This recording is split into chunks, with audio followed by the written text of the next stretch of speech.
that were agreeing to the $10 a day daycare are closing in protest in Toronto because they may close completely because the $10 a day daycare model doesn't work, and the Liberals are ignoring people who are asking for that to be fixed. And well, there's a battle brewing there. So again, another thing that the Liberals got wrong and don't want to admit or talk about. So shocking, right? What else? The Liberals are hiding documents related to the Green Slush Fund. So the corruption is ongoing in the Green Slush Fund. And a lot of other scandals kind of rhyme with the Green Slush Fund. Like it's almost the same kind of thing. And I'll show you some examples of that. The BC election, we're going to start there, and I've got some new information, not really, but updated information, I guess, the most recent information for the BC results. And New Brunswick had an election, and they've already got the results. And the difference, I think, is it's Liberal, by the way. So that, spoiler alert, terrible, awful result, right? But I think Higgs is coming off 2 terms. One of the terms, he was trying to stop unvaccinated people from going into grocery stores, and that kind of got shot down, which is good. And it's crazy because yesterday I thought it was Tim Houston that did that and not Higgs, but man, my memory, I guess, is flawed. But the other part is he was fighting against gender ideology, similar to Danielle Smith and, well, just Danielle Smith, I guess.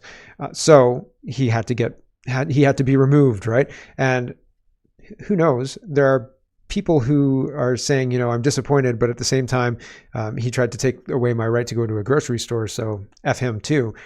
And I think that, like, we need to figure out a way forward. We need to figure out a way back to sanity, because what's happening is just more divisive and more splintering people. And it's not going to help us even forge a new kind of vision for the future, because in order to do that, you need to be united, right? Like in order to have a vision for the future or something that we're all pulling towards, we all have to kind of agree about something, right? Like, yeah, we should all, you know, be able to afford a house. We should all be able to afford food, right? Yay, united in something, right?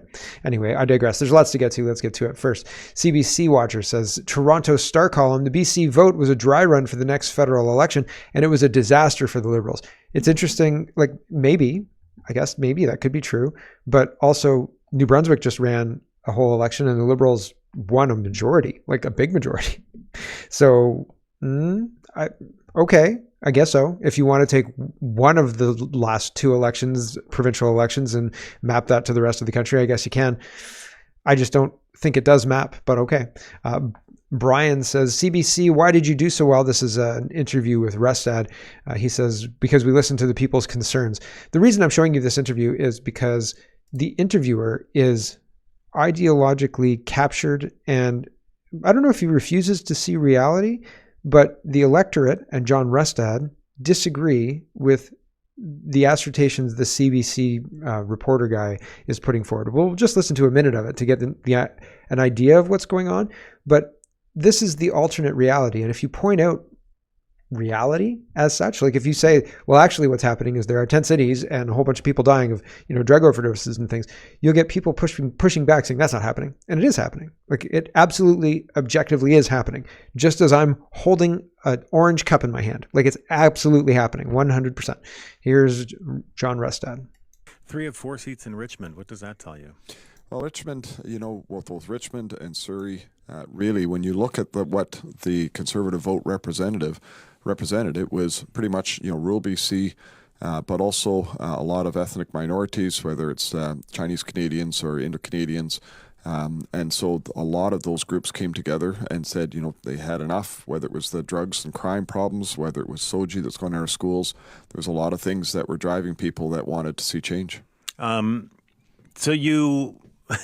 I mean, drugs and crime and SOGI are 2 ways to scare people, basically. Well, I wouldn't say that necessarily. 3? Parents are very concerned about their kids. They're concerned about their own safety. And sure, but is there anything to it? But I don't want to get into it because we do every time, but really, is there anything to fear from SOGI, really? Well, you know, when your 6-year-old boy, his grandson comes home and sitting at the dinner table and saying, you know, Grandpa, is it okay that I'm a boy? at 6 years old, should they really be asking those questions? Why not? Why wouldn't they ask a question? Well, that's a question I think that the electorate looks at and says, they don't find that acceptable. When you look at also, quite frankly, the pornography that is in our schools. There is no pornography involved in the SOGI program. There is no pornography in the SOGI program. And I don't want to go through this again because we go through it every time. He says this, and then he continues to pursue it. I don't want to get into a fight with you. I just want to make statements that are untrue, that completely obliterate your statements and not be challenged on it, okay? No, man, not okay.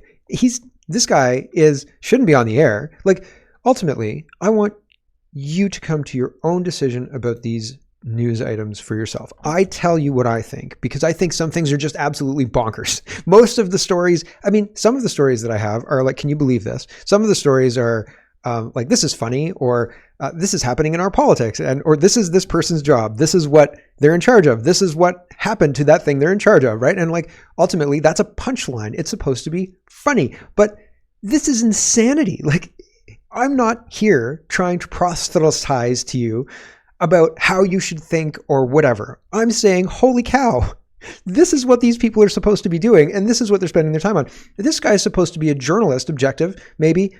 Probably you're supposed to be objective. Just put it out there and like, this is a fact, right? Restad's saying there's pornography in the books in the school, and he's challenging it with saying very firmly, no, there's not. And like, there's images, there's videos of parents going through the books that their kids have brought home. I've gone to libraries myself and seen the rainbow flags everywhere, etc. So it's really offensive to have this kind of activist journalism, yellow journalism, shoving his opinion down your throat. I hope that I don't do that. I hope I come across as like, can you believe that? I am not going to get into. Hold on. Maybe I'll just leave it there. I had to cough, but then I just lost my train of thought. So we'll move on. But this kind of nonsense is a big problem in Canada. It's a big problem. Mike says they're slow rolling the BC election result because they're stealing it and they don't want the public to revolt. This is the same tactic they used after Trump. After they stole the 2020 Trump election, after the Danforth shooting, they slow rolled. Oh, we're not sure yet. We don't have this. We don't have this information. We can't talk about this yet. It's an active investigation. We can't do anything about it. Sorry that it happened and it's terrible and blah, blah, blah, blah, blah, but we can't do anything about it. They slow roll it. And then when they come out and they drop whatever they're going to drop, then they know the public's not going to be happy. If they give space, time, people forget because we're goldfish and we forget. Like, you can walk through a doorway and be like, why am I in this room? Like, what's going on? So a couple of days, long time, a week in politics, it's a lifetime, right? They want to give the public time to calm down because we know that they're stealing it. So we're aware of the theft and we're going to care, and they don't want us to care so much. But they're already preparing us for the inevitability, right? And the Vancouver Sun says, latest update, BC election, barring recount upsets, expect an NDP government with tacit Green support. So there you go. They've got their votes in order, and there you are, right? 45 to 47, 48, depending on if the Green, if they get the 45 or 46 for the final count, and then the two Greens put them up, so 48 or 47, depending on that. Not great, right? 1% margin, and we'll continue the destruction until morale improves, right? Like, I don't know if that's what Canadians want. It doesn't seem like they do. And let's go over to New Brunswick. True North is reporting Susan Holt's Liberal Party of New Brunswick has won the province's 2024 election, marking a significant shift in leadership and ending Blaine Higgs' pursuit of a third consecutive term. So there you are. And here's Susan Holt telling everybody how much she loves them. She loves them. Here we go. I love you. I love you, New Brunswick. And with me, you're going to get a leadership that listens. And a leadership that cares. A leadership that will respect you. N'importe quelle langue vous parlez. Whatever language you speak. No matter who you love or how you identify. No matter where you live. No matter the color of your skin. N'importe quelle couleur de votre peau. Où vous habitiez, la langue wherever you live, whatever the color of your skin, whomever you love, with a whole Liberal government we're If you going to pouvez have the avoir kind of confiance leadership with the that you can government's hope, trust. You're going to have a leadership that loves you. Oof, that's no thanks. This is a little bit too much commitment too fast for me. Thank you very much. We can we'll take this back. Take all of your stuff out of the apartment. Get out. Get out. Get out. 31 seats for the Liberals, 16 seats for Higgs and his Conservatives, 2 green seats. That's the outcome for New Brunswick. So that's yikes and cringy. Cringy. I love you. Ryan says, when a politician tells you they will love you, run as fast as you can. Yeah. Yep. Everything with the left is about dividing people into categories. How can people not see through this pandering? Yeah, it's pretty cringe. It's pretty cringy. Like, ooh. Here's John. He says, breaking, NBC 10 Boston is reporting an unfolding election security voter fraud issue in Lawrence, Massachusetts. People are showing up to the vote and being told they've already voted. So that's 2 minutes. Here's another one. A different person. This is like 20 seconds. He says, I went in, I voted on the electronic machine, and it flipped my vote. Here we go. The white settlement election, I voted for one president, checked it on the video screen. When I got the paper ballot, it had the other candidate's name on it. Check your paper ballots, everybody. Thank you, sir. My name is Lucas Clark. Bunch of these. So there's a minute of these people coming up and saying like, this is what I did and I voted and it flipped my ballot. I'm not saying that a presidential election is influencing the New Brunswick election. I'm saying that using electronic machines has for tabulation or anything else has an inherent flaw, and the movement to the machines has created a situation where weird election results are happening all the time, and in some cases too close to call, situations where the winner's indeterminable, et cetera, and they have to wait days and days and days, or you've got a big blowout like New Brunswick. Now, are you in New Brunswick? If you're in New Brunswick, let me know. Are you excited about this Liberal government? Did you vote for the Liberal government? What's going on with all this? Is this the time that you took it out on Higgs that he banned you from the grocery stores, or was that? I don't think that was in his last term, but maybe it could have been. So let me know. I'm interested. I'm interested in all of that. Honestly, it seems bonkers what's going on, and the result doesn't matter. If the Liberals nationally are polling so low, it doesn't make, and the Conservatives are in like super majority territory. It's out. There's an outlier. It's an outlier that the Conservatives in New Brunswick, the incumbent Conservatives wouldn't have an easy win there, right? Like, because they'd ride the national conservative wave. Like, people aren't going, yeah, you know what, we need more liberals. Like, somebody pointed out demographics. Somebody said, listen, like, there's a whole bunch of boomers who live in, I'm sorry, boomers. There's a whole bunch of boomers who live in New Brunswick, and the boomers are dying. And so you get 15,000 boomers die, and you lose 15,000 conservative votes. And then you add 40 or 50,000 new Canadians, and that's 40 or 50,000 liberal votes, and bingo, bango, bongo, buddy, you got a majority. And I was like, man, you could be right. So like, I don't know. Both of those things are election interference. If it's vote flipping, election interference. If it's flooding a place with a whole bunch of people who are going to vote for liberals because the liberals are handing them over tax dollars, that's election interference. It just is. And like, you can tell me, no, it's not, but it is. And so we can disagree, and you're welcome to disagree with me, but that's my opinion, and this is my show. So is that the same as the nutty CBC guy? I don't know. I'm not arguing with anybody about it. Andrew Scheer, let's move on to money and the rest. And he says, this is the Green Slush Fund series and more. Andrew Scheer says, yet again, Trudeau refuses to hand over the evidence to the RCMP. He's going to extreme measures to keep this information hidden. What is he so afraid of? Well, he's afraid of losing control of the government. That's what he's afraid of. Liberal corruption has gotten so bad, says Andrew Scheer. This is from October 2nd. The speaker has ruled that all other business must be suspended. And I mean, like, 20 days of this whole charade, very interesting, taking a long time. You'd think that the Liberals would have found a way out of it, but not yet. And no prorogue. So interesting. Here's Andrew Scheer. We're just going to listen to a minute of this. But this was posted on the 21st, and Scheer says, did you hear about the $400 million Liberal scandal? The one where their friends funneled your tax dollars to their own companies? Or has the Liberal-friendly media not highlighted this latest corruption? Let me explore how they got rich and you got the bill. This is we're just going to listen to a minute. But, I mean, the Conservatives have they have a very, very effective media team functioning right now. And it seems that Poilievre has unleashed everybody's, like all of his ministers, to utilize that resource, and they're taking advantage of it and putting out a lot of content. So, I mean, that's interesting, and it's an interesting strategy. We'll see how it plays out for them. Cotton. Here's Andrew Scheer.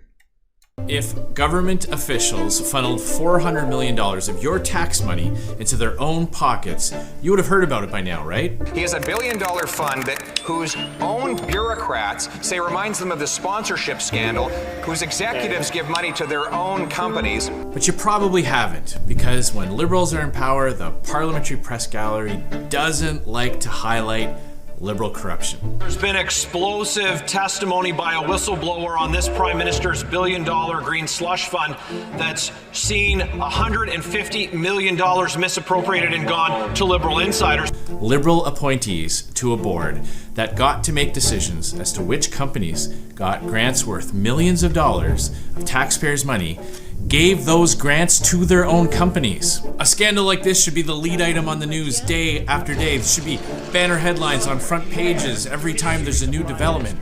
There should be shadowy figures in parking garages smoking cigarettes, handing out documents to hardworking investigative reporters.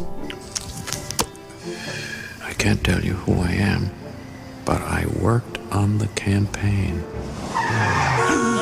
Hey, Mr. Smithers! But Right. So, I mean, you got to love a good Simpsons reference here and there, right? So, yes, they are taking advantage. They are funneling all this money. Here's Michael Cooper, and he says the parliamentary law clerk confirms Trudeau ministers are hiding tens of thousands of documents on the Green Slush Fund from Parliament in contempt of an order of the House of Commons. They're determined to cover up $400 million of Liberal corruption. Whatever they're hiding must be really bad. I mean, yeah, we'll listen to a minute here. Here we go.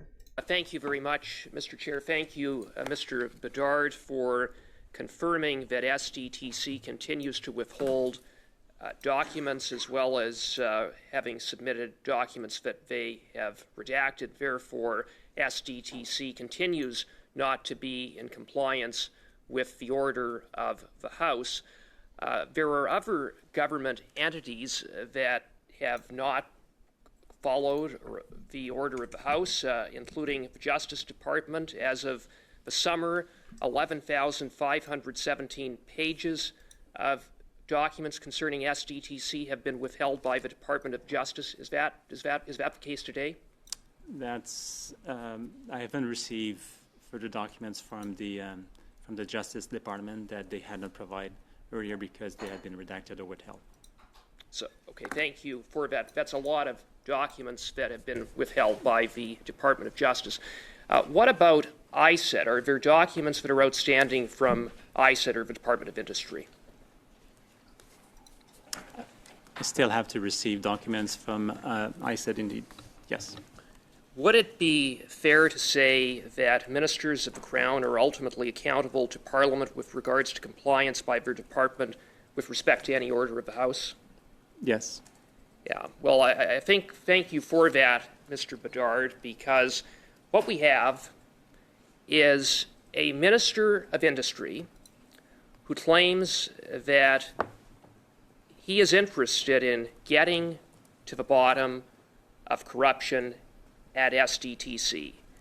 And yet, contrary to what the Minister has asserted, Minister Champagne, what you have confirmed, Mr. Bedard, is that he has invoked cabinet confidence to protect himself surrounding issues of corruption at SDTC and is running interference, blocking the production of documents and obstructing a parliamentary order, an order that is specifically designed to get to the bottom of corruption at SDTC. The minister is doing exactly the opposite of what he asserted. It begs the question, what is he hiding?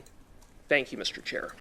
We don't get the answer for that. Sorry, I figured we'll just listen to the rest of it because it's all well put together and all worthwhile listening to, really, I think.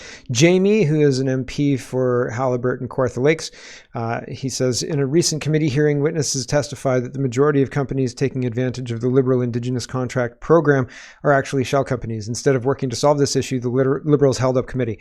What are they hiding? It's the same kind of thing, right? Like, it's the same, I'm going to create a company and like it's this Mark II entity, and Mark II sells masks, and I'm going to recommend as Mark that we use Mark II, and obviously I'll come up with a better name for it, but Mark II essentially. And it's the same thing here. Sure, it's indigenous, right? Like, how indigenous do you need it to be? It's very indigenous. There's all sorts of indigenousness coming from Mark II, right? And then you get a First Nations CEO, right? And that's it. Squatting Mark, done. I'm kidding. So what are they hiding? Corruption. They're going to lose control of the government if all this gets out. Michael Barrett says, carbon tax Carney's heat pump hustle exposed. Carney was caught lobbying for heat pump subsidies to line his pockets while Trudeau is shielding Carney from ethics laws and the cover-up and the corruption. Carney must testify. Here's another minute. We won't listen to it. We'll carry on. This is Brookfield. Carney's walking in and saying, oh yeah, like we definitely need to come in and spend all this money to make sure that, we deal with climate change and move people to heat pumps. And that's going to be really great. And like, it's not, right? Like it's really, really not.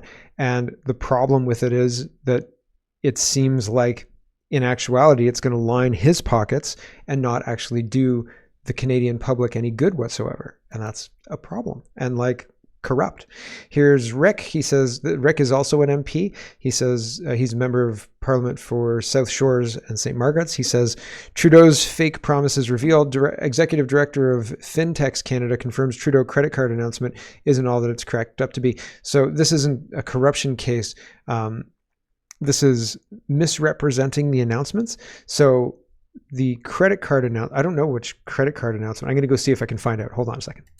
Okay, this is supposed to be credit card fees for small businesses being cut. So right now, Visa and MasterCard and credit cards take a huge portion of a percentage of the sale if it's paid for with Visa or MasterCard, and a lot of people use Visa and MasterCard because it's easy and so on and so forth. So what he's referencing is this targeted thing for small businesses that says it's going to cost less. They're going to have savings for their business in Visa and MasterCard fees. And I think that's what it is anyway. There's a CTV article posted on the 18th that's talking about it. So I feel like this is what they're talking about. I'll post it. Here we go. Just so you're aware of what I'm looking at. I could be wrong. Okay, I could be wrong, but that's what I think they're talking about. Here it is, the back and forth. Here we go. So it depends on what sorts of services the merchant chooses to get. There are different pricing regimes for these kinds of payments. But the government's making a claim here that there's going to be this massive savings for businesses and small businesses with this fee. Yet most of your members aren't willing to pass it on.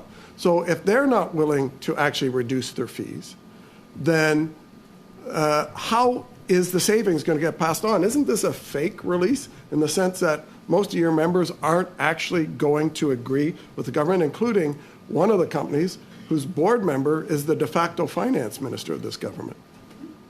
Mark Carney, Bloom. So again, I don't know what the ones who have not yet responded are going to do. But in some cases, the savings being promised might not actually come to fruition because the market for payment processing is much more complicated than an interchange fee.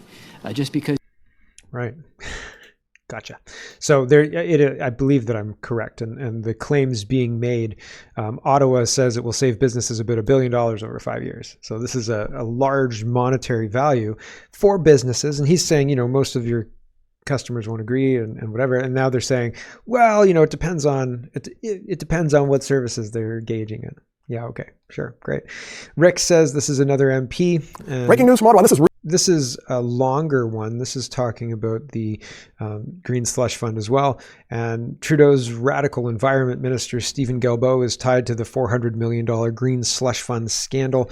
And it's through his Chinese cycle company, I believe. But there's all sorts of very, very good information. This video is 3 minutes long, and a whole bunch of people did a video on this video. This is from 10 days ago, 11 days ago, whatever, October 11th. There were whole videos done just on this video. So this guy's done a good job talking about Guilbeault benefiting from the Green Slush Fund and getting kickbacks and things like that. Let's stop corruption. It's time to hand the documents over to the RCMP. They'd rather go to an election, rather than hand over the documents and incriminate themselves, because they know they're going to incriminate themselves. So link is in the description if you're interested. We're going to move on. Naya says the $400 million corruption heist where the Liberal Party appointees made their own companies the recipients of the Sustainable Development Fund is under questioning again tomorrow. The Ethics Commission says because the appointees were not members of Parliament, he cannot investigate. Shucks darn. Nuts. We missed him again. Just got away. Just if you run, maybe, but probably not. This is interesting. Table Salt is highlighting how much money you make and where benefits are targeted. And so if your family makes over a certain amount of money, then you're not qualifying for certain benefits. But families that make under a certain line qualify for all sorts of benefits. Communism. Table Salt says in Canada, if your family income goes above $90,000, you've lost 44% of all your Canada Child benefits, 100% of the Canada Dental Plan coming soon, but not to you, 100% of the Canada's worker benefit, GST and HST tax credits, plus potential clawback of your OAS and GIS, plus any provincial programs, plus access to hydro rebates, plus access to subsidized housing, plus, and you don't want that, plus access to low-income transit passes, plus, of course, access to social assistance. So, I mean, we should abolish a lot of these programs. A lot of these programs are done for the right reasons, but they incentivize the wrong behavior. And so we should get rid of them because all they're going to do is get more expensive. And the people in the jobs, those jobs, because, hardships expand and, people drop under $90,000 and so become, recipients or whatever, become qualifying for these benefits. And then those jobs themselves, it's like NATO. What's the point of NATO? To counter the communist threat of the USSR and Russia. And then the USSR collapsed. And are we going to get rid of NATO? Well, I've got this cushy job here. Like it seems like that's a rash decision. Let's not get rid of NATO, right? And so like nobody wants to get rid of these programs, but one, they're suck on resources, and two, they don't actually accomplish the goal that the lofty goal that they're set to accomplish, right? Like, yes, we should have a social security net. No, we shouldn't do it this way because this way seems like a super bad idea, full of ways to game it. And as we've seen, people in the government will game everything. Like they'll create companies and then recommend their companies get all the money that is supposed to go to companies that can actually deliver the services. But these people are in government, so they have no idea how to deliver services. They'll just outsource it. Maddening. Let's talk about food. I like food. And I mean, enjoy it while you've got it, everyone, right? Like fingers crossed that it doesn't all become just crickets before you know it, right? Right in front of our eyes. The food professor says ground beef prices have surged over the past year, plus 12% in the US and plus 15% in Canada. And food professor's responding to himself. Did you think food prices were high? Wait until next year. I can't wait. Yikes. I hope, I could probably just go buy a cow, but the upfront cost, I like just being able to go buy parts of a cow on demand. I liked the way society used to be, right? Back when sanity was the order of the day. I liked that. The 80s and the 90s. I liked society back then. This modern version of society is very, very limiting. The whole point is to lock you into all of these, not responsibilities, but you have to do land acknowledgments. You have to take everybody else's feelings into consideration. You have to do all of these things that not necessarily were implied before, but the loaded conversations weren't there before. A lot of people agreed about a lot of the big things, right? And so now the division is the order of the day. And so instead of having a united society that largely agrees on big things, you've got a very fractured society that doesn't know what a woman is. And it's very difficult to, again, be united and all pulling for the same goal as a united community when everybody is divided over something as simple as what a woman is, right? The attack is just diabolical. It's just diabolical. Hello everyone, thanks very much for watching. This is just a short version of a longer show. If you'd like to get the whole show, you can go over to CanadaPoly.com and sign up for a subscription. Just look in the drop-down tab for Shop and Donate and look for subscriptions and you'll get immediate access to the full show. Love to see you. Thanks for watching everybody. Have a wonderful, wonderful